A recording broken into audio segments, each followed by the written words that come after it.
Excelencia Cristiana Televisión, tu canal de conexión con Dios, de intimidad y avivamiento para tu vida. Tú que esperas liberación, sanidad y manifestación de la presencia de Dios. Esta es tu plataforma, un canal que transforma cada segundo en revelación, ministrando la palabra de Dios todos los días. Síguenos en nuestras redes. Excelencia Cristiana Televisión.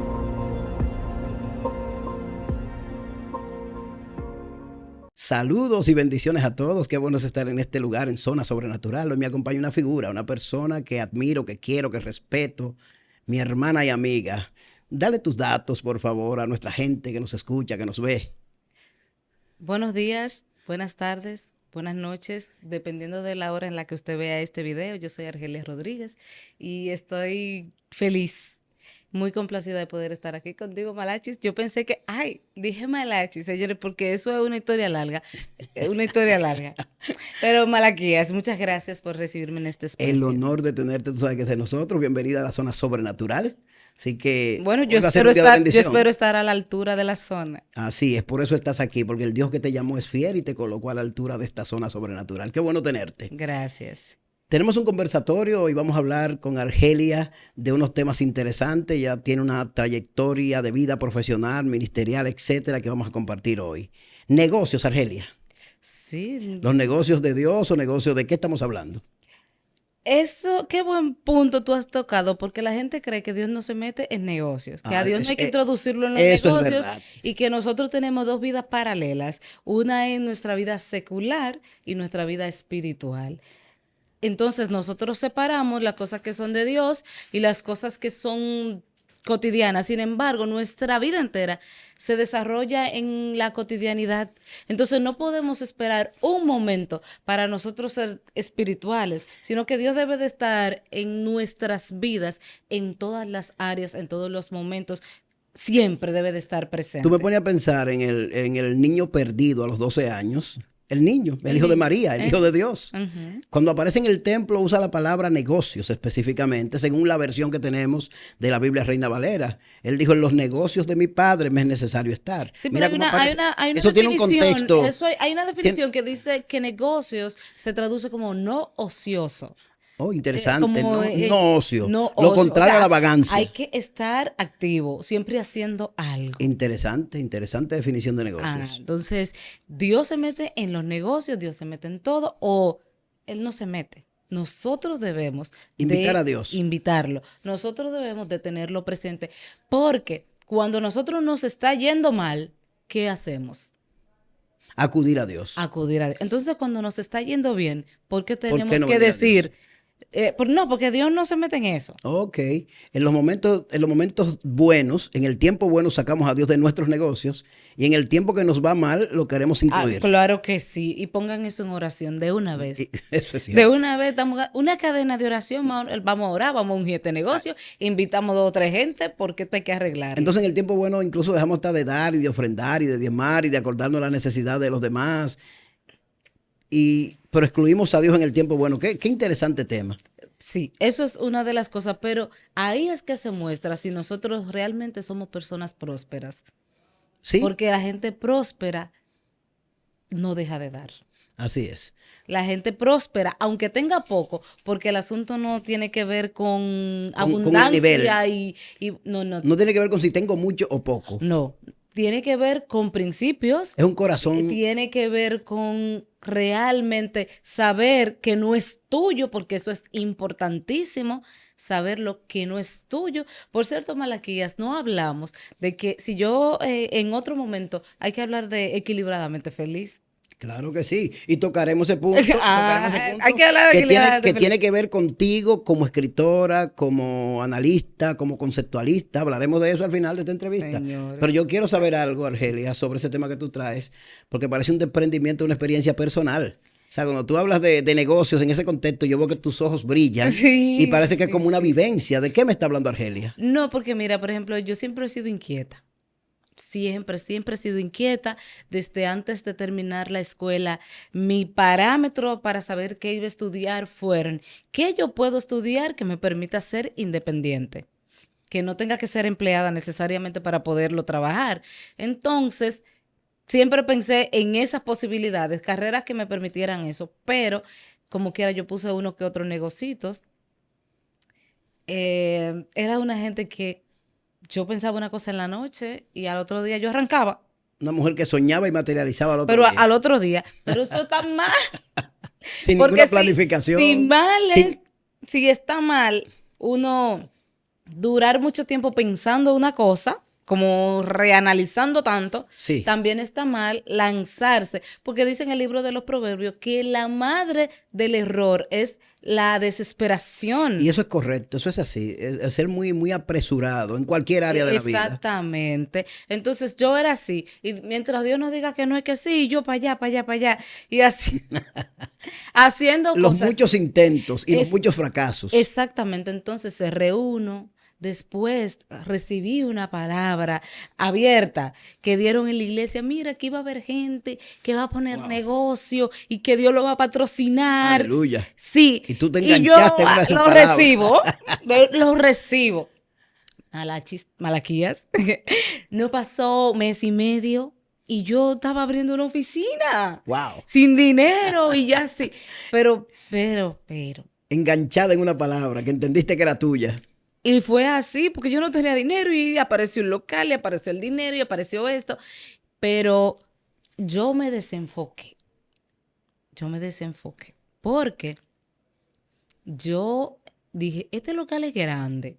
Yo aquí puedo hacer otra cosa aparte de la oficina.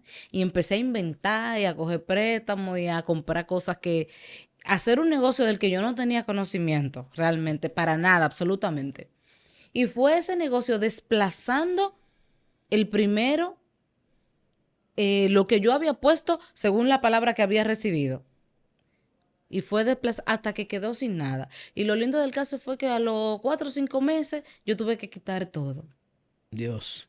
Una experiencia funesta, terrible. Y mira, como no tenía dónde guardar todas esas cosas, algunas se perdieron, algunas, fulano, llévatelo y guárdamelo allá. La cosa es que yo nunca más volví a ver casi nada de lo que estaba ahí.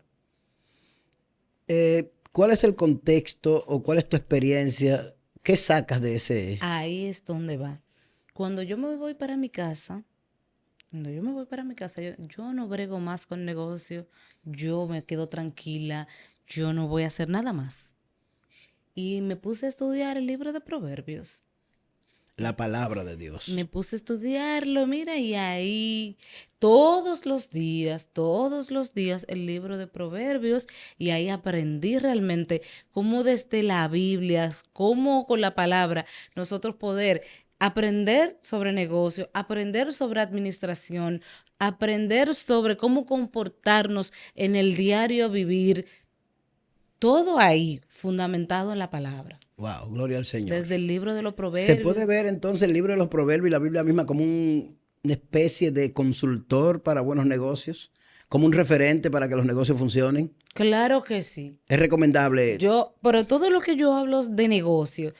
Porque hay muchos libros que hablan sobre esos mismos puntos, pero si aquel usa a fulanito como su fundamento en las cosas que habla, yo voy a usar la Biblia, que quizás a la gente no le guste mucho por el hecho de ser la Biblia, pero fue lo que a mí me ayudó. En tu experiencia, ¿cómo es es interesante? Porque cómo se extrapola una experiencia de un negocio fracasado y con dolor. Yo sé lo que eso duele, porque lo hemos vivido personalmente, yo sé lo que eso significa. Tú me dices, me meto en una oficina, compro cosas a Juárez, tengo un sueño en la noche, al otro día lo materializo, porque ese deseo de progresar lo hemos tenido todo en un momento dado.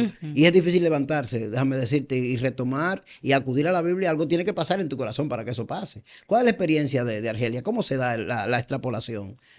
Ese cambio, ¿qué pasó? Me quedé tranquila. Y no voy a pensar, no voy a hacer nada. Pero Dios ya había puesto el sueño de la oficina en mi corazón.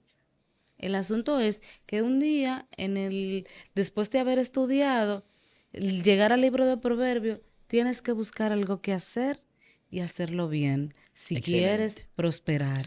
Excelente punto. O sea, si quieres tener resultados, si quieres tener éxito, primero buscar algo que hacer. Ajá. Y segundo, hacerlo bien. ¿Y cómo hacerlo bien? Sí, pero entonces el versículo siguiente a ese dice que el hacha sin filo no corta. Wow. Tiene que afilarla. Hay que afilarla. Entonces, ¿Cómo se aplica esa? ¿Cómo se traduce? ¿Cómo se interpreta? no, pero lo que pasa es que hay varias versiones de la Biblia. Entonces, si tú buscas otra versión, dice que con las herramientas adecuadas se hace un mejor trabajo. Eso es importante. Entonces, nosotros, si fuéramos el hacha, deberíamos de tener el conocimiento necesario, que fue uno de los errores que yo cometí. Involucrarme en un negocio donde yo no tenía ningún tipo de conocimiento. Entonces, la Biblia dice, y hasta Jesús hablando, si tú quieres construir una torre, primero te sientas y planificas. Hay una frase que es sentar costos. O sea, nadie puede pensar en un proyecto, nadie, se supone nadie que tenga 2 dedos de frente va a pensar en un proyecto sin antes hacer una especie de planificación o presupuesto, obviamente. Entonces, Argelia, en ese contexto me está diciendo que el que quiere tener un buen proyecto debe planificarse previamente, así siendo cristiano. No, Dios me habló y voy a hacerlo. Y, no, pero por fe. El que tenía la palabra más poderosa era el mismo Cristo y no bajó y se lanzó. Así es. Sino que duró su tiempo de preparación Así y es. duró el tiempo necesario y se sometió a cada paso que tenía que dar para cumplir ese ministerio. Y siempre decían, no, eso tiene que suceder. Eso tiene que suceder. Para que se cumpla la Para que escritura. se cumpla la escritura. Eso tiene que suceder. De hecho, el apóstol Pablo dice, cuando llegó el cumplimiento de los tiempos, Dios envió a Jesucristo. O sea, no hay nada, y Salomón dice, todo tiene su tiempo debajo del sol. Nada se improvisa, nada es fortuito. Entonces, todo tiene su tiempo y todo tiene su proceso. Así es. Todo tiene su proceso. Si nosotros, pero con respecto a Jesús, es un ejemplo de cómo nosotros tenemos que esperar el tiempo perfecto para hacer las cosas. Y el tiempo perfecto no es cuando todas las condiciones están dadas. El tiempo perfecto es cuando llega el momento, aunque las condiciones no estén dadas. Dios te va a mover a ti. Y si tú no te mueves, alguien te va a empujar también. Así es. Porque yo no sé si es un concepto muy mío, que yo digo, María fue una mujer con mucha visión que le dijo, mira, este es tu momento. Porque él estaba así, él sabía que tenía el propósito, él sabía que estaba en tiempo, pero él como que a veces yo digo, y era un chin de miedito que tenía. Porque puede ser, no sé, no dice la Biblia que tenía miedo, pero puede, muchacha, dice que mujer, ¿por qué tú tienes conmigo? Y que, hagan todo lo que él diga. Y ella como que lo puso entre la espada y la pared, bueno, voy a tener que hacerlo. ¿Y qué condiciones tenía María? María la elegida, esta muchachita inexperta. Yo me imagino el cuadro de María, había que tomar una decisión y Dios habló con José, José la iba a abandonar. Pero con relación a la toma de decisiones, Argelia, en ese contexto. Bien, yo no voy a abundar mucho en el aspecto de María, pero yo digo que si las mujeres entendiéramos el poder que tenemos, no quisiéramos competir con los hombres. Porque María, sin querer sobreponerse, vio el que tenía las condiciones, sabía que Dios lo había elegido, supo ella cuál era su momento y no quiso brillar. Sí, pero espérate, porque de alguna forma tú me estás confrontando a las empoderadas.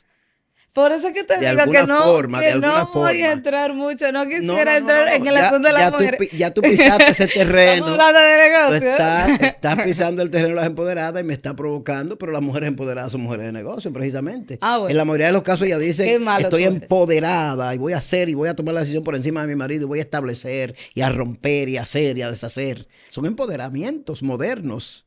No es así a la luz de la palabra. A lo mejor no, cuando la Biblia dice... No. ¿Cuál es el contexto? Si tú lo ves, si la mujer virtuosa, que viene siendo el parámetro como de referencia, la referencia de quién es una mujer de verdad, esa mujer, su esposo era alabado, pero era por la forma de ella. Así es.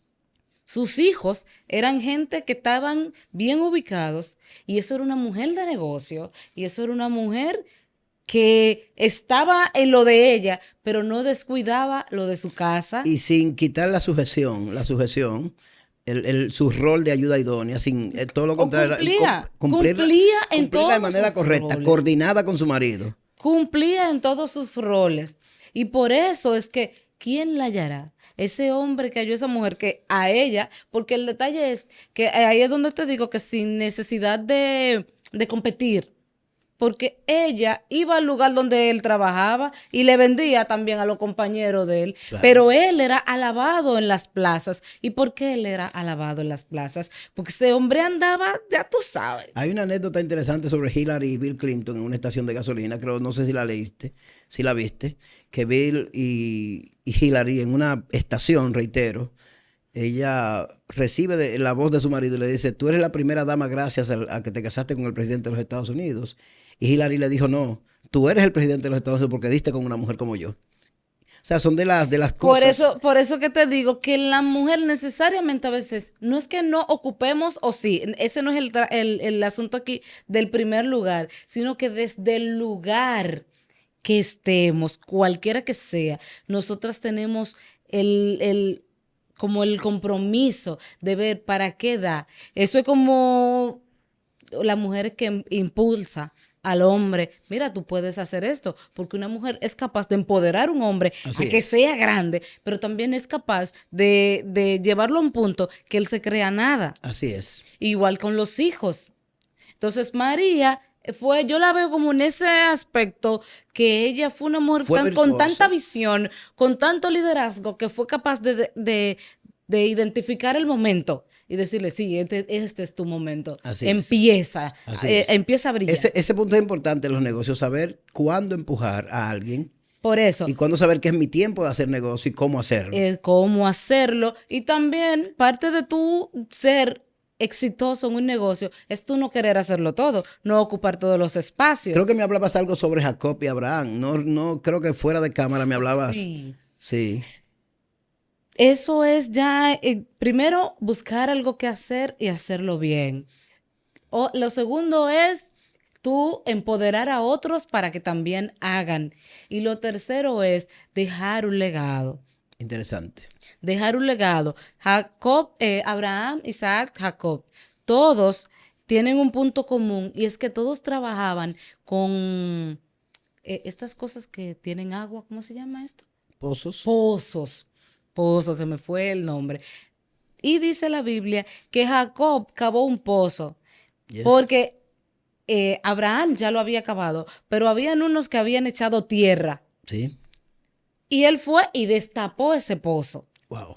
Eso tiene que ver mucho con los negocios que son familiares, Así es. Que se van de generación en generación, y por eso hay empresas que tienen 50, 60, 100 años, 200 años, porque han sabido inducir a su familia. En toda parte del mundo hay apellidos sonoros de generación en generación. De generación. Entonces, eso es parte de ese trabajo. Abraham cavó un pozo, su hijo cavó un pozo, y cuando vino también Jacob a destapar ese pozo, no, vinieron porque lo habían tapado.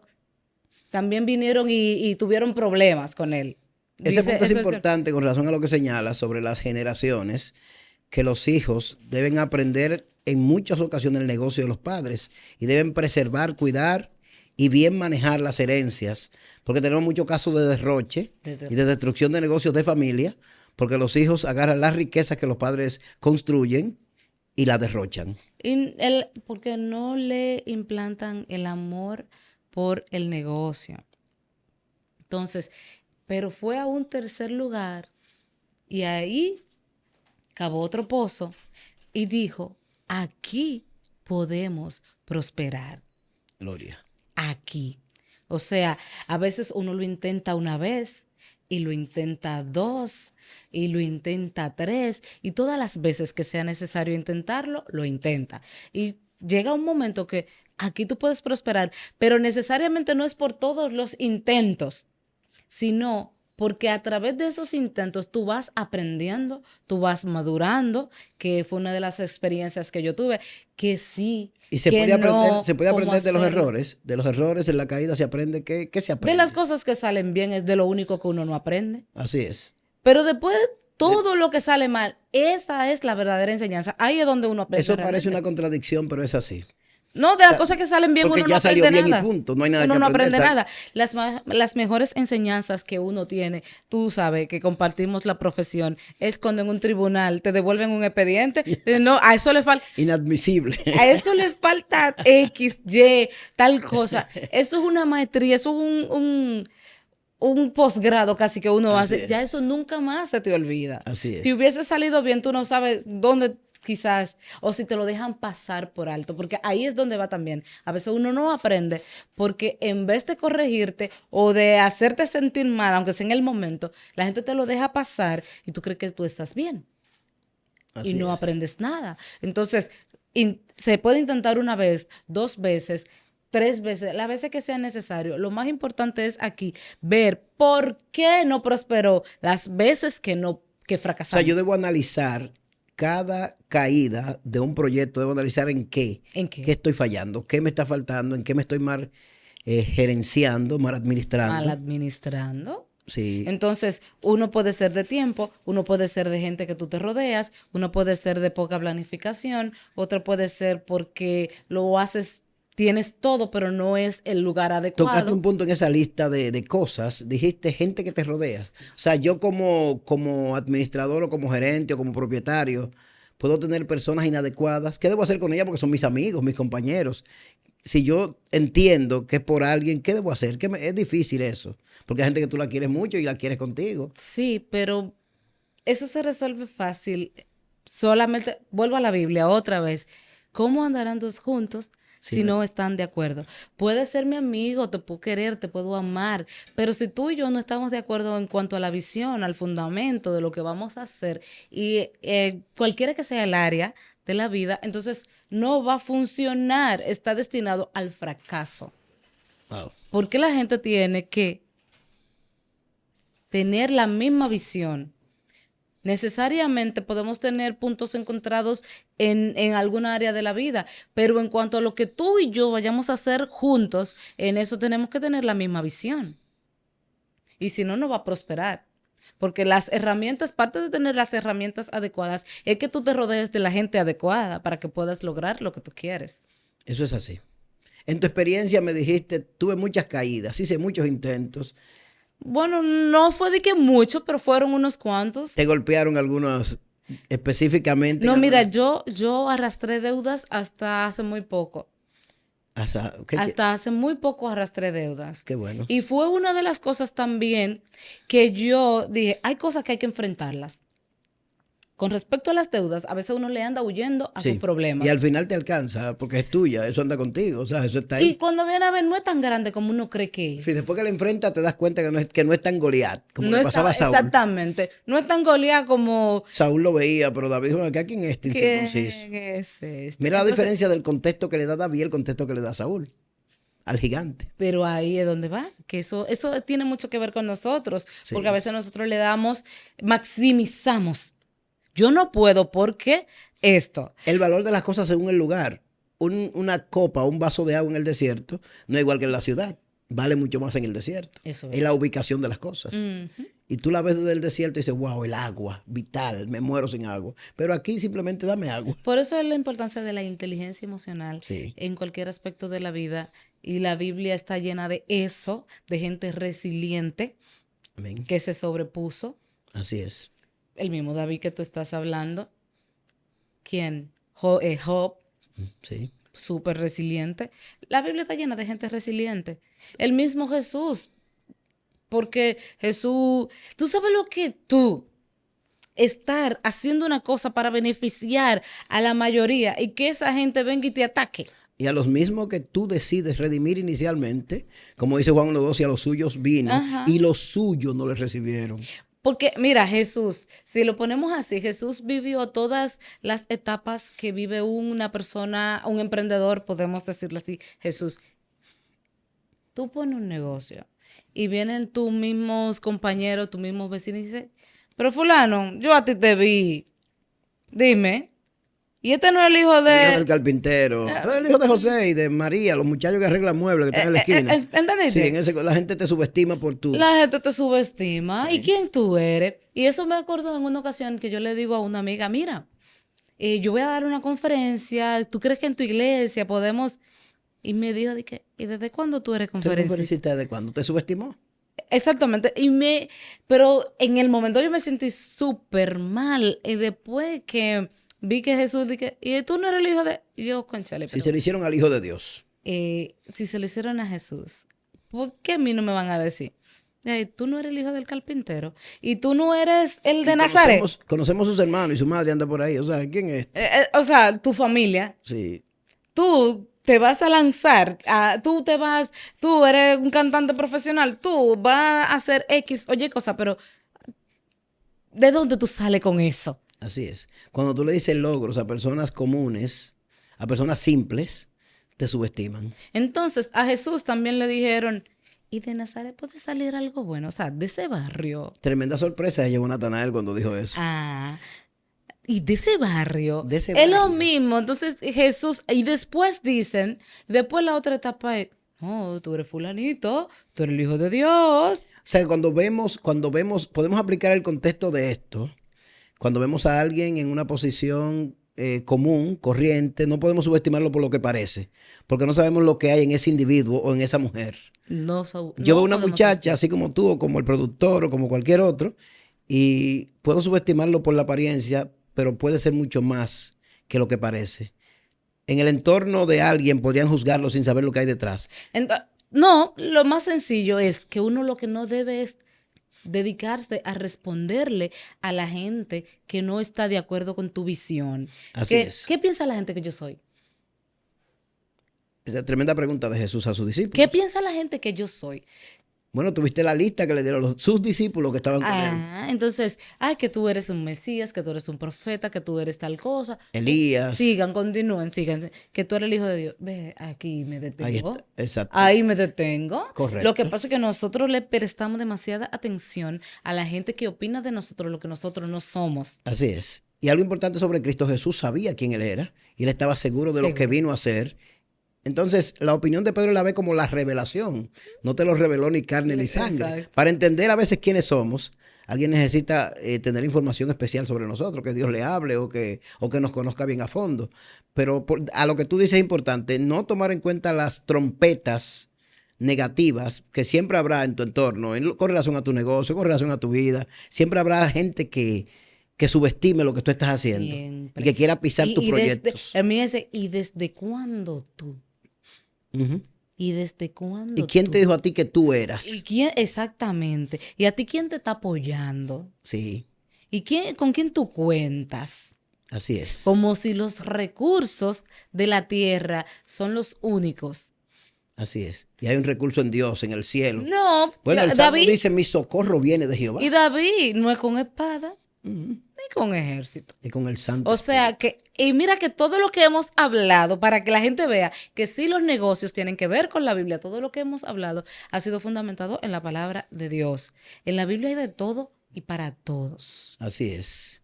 Mi hermana Argelia, mi querida Argelia, qué bueno tenerte con nosotros. Gracias. En esta zona sobrenatural y escucharte hablar de algo que tú manejas por vivencias, por demás. Yo quisiera que tú me hables un poquito ya de manera más breve, porque yo sé que eres escritora, sé que eres abogada, sé que eres una casi segura regidora de Santo Domingo Norte y yo sé que Dios está contigo porque he visto la mano de Dios en tu vida, en la vida de tus muchachos, yo sé quién eres y bueno. yo sé que eres, yo sé que Dios tiene propósito hermosísimo con ella, yo sé que Dios tiene cosas lindas para ti, porque yo te veo crecer, aunque tú no te des cuenta, te veo crecer, sé que eres una mujer con una proyección enorme. Yo sé que en manos de Dios, Dios te está llevando y te va a llevar a lugares y a posiciones soñadas. Soñadas, yo sé que sí. Háblanos de tu libro de manera breve y de tus proyectos. Bueno, Equilibradamente Feliz. Ese es mi bebé en la parte de como escritora.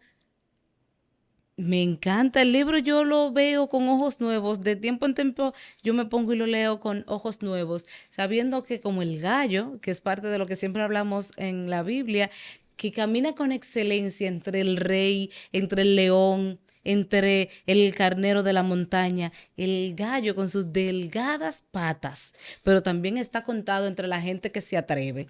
Y así como una atrevida, yo digo, Dios quiere extender su círculo de influencia en toda la sociedad.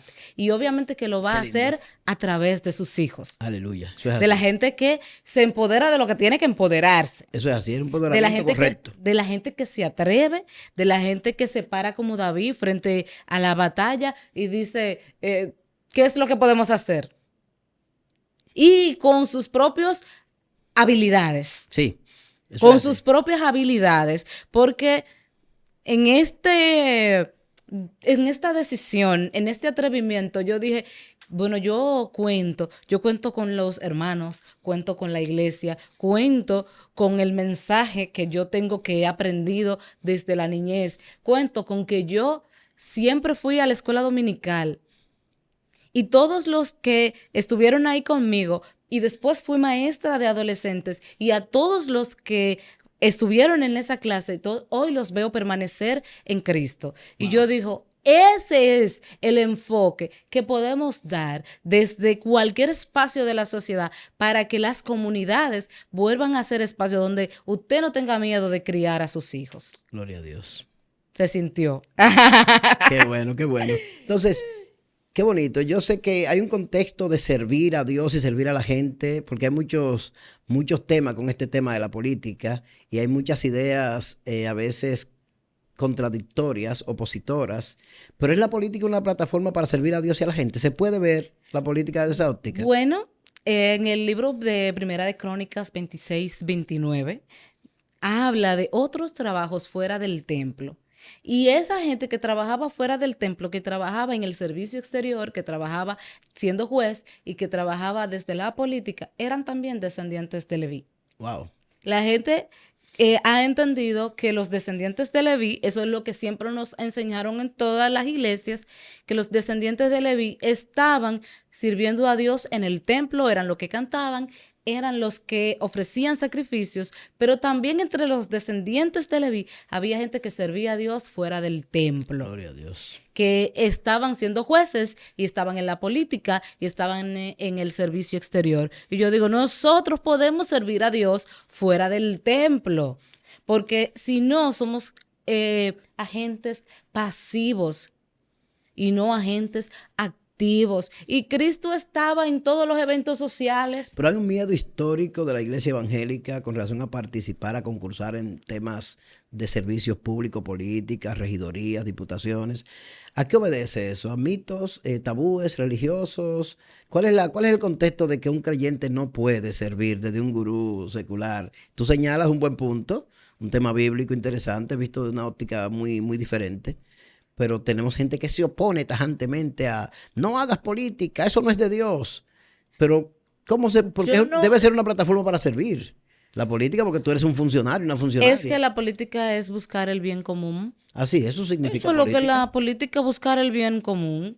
Y cada quien, porque eso fue lo que empezamos a hablar cuando dijimos, la gente separa a Dios de los negocios, la gente separa a Dios de la política, sí. La gente separa a Dios del sistema de justicia, pero Dios está en todo, porque la Biblia, yo digo, si le enseñamos la Biblia a los niños, a los hombres, no tendríamos que aplicarle el Código Penal. Así no es. Matarás, no robarás, no levantarás falso testimonio. O sea, si enseñamos la Biblia. Así es. Y no podemos dejar que los que no creen en Dios sean los que a nosotros después tengamos que pedirle a ellos que no saquen a la Biblia de los lugares públicos. Entonces, cuando se postula una persona que cree en Dios, que va a promocionar eso, tú lo atacas. Entonces, ¿quién tú eres? ¿Cuál es tu postura? ¿Cuál es tu posición? Porque si los tuyos... A los impíos tú le quieres pedir que no saquen la Biblia. Extraño. Debe ser a los tuyos, que son los que van a hacer que persevere la Biblia donde debe estar. En el escudo, en las escuelas. Entonces, yo como que digo, esas son gente que quizás no merecen ni que uno le preste demasiada atención. Así Mira, los que no cambiaron la mentalidad cuando salieron de Egipto, murieron en el desierto. Eso es así. Tan sencillo como eso. Los que sí creían que se podía hacer algo nuevo, entonces esos fueron los que conquistaron esos espacios nuevos. Y a los que Dios se lo dio. O sea, si una gente adversa el asunto de la política y los cristianos, yo de verdad que no tengo nada que decirle. Simplemente que es una persona incoherente totalmente. Wow. Porque, ya te dije, si tú que eres creyente quieres ir a un lugar público para garantizar que los valores, la fe, todo lo que la Biblia promueve, se promueve entre las comunidades y tú me atacas a mí, entonces, ¿con quién tú estás? ¿Conmigo o contra mí? De hecho, esos que adversan a veces prefieren a los que no son de la fe cristiana y votan por los que no profesan nuestra fe de manera paradójica y luego se están pidiendo y mendigando en las puertas inadecuadas. Y no sé si se pueda decir esto en esta plataforma, pero la mayoría de iglesias, desde que tú lo visitas con un proyecto político, tienen una pedidera. ¿Y qué se puede resolver? ¿Y qué se puede hacer? Invalidando totalmente la fe. Invalidando la fe totalmente. Eso es terrible. Entonces, tú me dices a mí que qué yo voy a resolver donde yo no estoy en ningún puesto y tú vas a apoyar a una persona que sí va a llevarte algo de manera inmediata, pero lo que realmente puede transformar tu comunidad, eso a ti no te importa porque tú necesitas un beneficio personal o para un pequeño grupo. Ojalá podamos cambiar. Entonces después criticas al que coge. Criticas al que coge. Pero tú cogiste primero. Tú pudiste haberlo cambiado. Tú pudiste haber cambiado esa situación, pero no quisiste. Así es. Entonces criticamos por corrupción a los que nos benefician con funditas y con otras cosas. Los criticamos, pero no le damos paso a aquellos que pueden cambiar ciertas políticas sociales, que es por asunto de principios. Porque solamente con gente con principios podemos cambiar las sociedades en los lugares adecuados. Y es bíblico esto. Bueno, la Biblia dice que Dios quita y pone reyes. Y ojalá la iglesia se concientice en ese sentido. Tenemos muchas personas de nuestra fe, de nuestra iglesia, que quieren ocupar posiciones que yo pienso que la iglesia cristiana. La iglesia debería apoyar a todo el que sea de la fe. No solamente al que se enganche, sino al que tú conozcas una trayectoria de fe. Claro. Que no te está vendiendo un sueño, sino que tú sabes, tengo 20 años viéndote en la iglesia, o sea, y hoy fue que tú eres de lo nuestro. Tú hoy decidiste involucrarte en el asunto de la política, entonces tú no te estás enganchando a la iglesia para que te apoye, tú no estás viniendo a visitar a esta iglesia para que te apoyen, sino que tú sales de aquí con un deseo genuino. Argelia, yo quisiera seguir conversando contigo sobre este tema, porque realmente es impresionante, importante. Y yo quiero que tú le des una palabra final. ¿Qué debe hacer el hombre, la mujer de Dios que quiere hacer un buen negocio de la perspectiva de Dios en cualquier área de su vida? Bueno, hay un versículo que dice, pon en manos del Señor todos tus planes y tus proyectos se cumplirán. Poderoso. Usted lo pone en las manos de Dios y hace lo que tiene que hacer, porque Dios bendice las manos del diligente. Gloria al Señor. O sea, si hay una palabra que yo he recibido para mí es trabaja. Gloria a Dios. Trabaja. La palabra profética de hoy es trabaja. Amén. Porque Dios bendice las manos del diligente. Dios lo hace prosperar. Amén. Dios bendiga a nuestra hermana Argelia, esta sierva y amiga. Que Dios siga contigo en todo. Amén. Agradecidos. Y de ustedes, nuestros hermanos y amigos que nos ven, nos escuchan, más que agradecidos. Gracias por estar con nosotros en este tiempo de la zona sobrenatural. Dios les bendiga. Excelencia Cristiana Televisión, tu canal de conexión con Dios, de intimidad y avivamiento para tu vida. Tú que esperas liberación, sanidad y manifestación de la presencia de Dios. Esta es tu plataforma, un canal que transforma cada segundo en revelación, ministrando la palabra de Dios todos los días. Síguenos en nuestras redes. Excelencia Cristiana Televisión.